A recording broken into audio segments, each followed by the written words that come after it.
Hi everybody, today we will talk about how to fix or how to solve the problem of grayed out.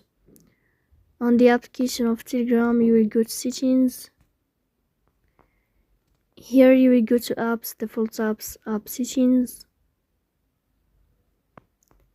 In this list you will search about the application of Telegram. Then this page of app info, you will click on first stop and you will click OK. Here you will enter to the window of storage. Then we click on clear cache. But pay attention, don't click clear data because that can delete your account. In the end, you can turn off your phone and you can wait a moment to restart your phone again. So please don't forget to support us by like and subscribe.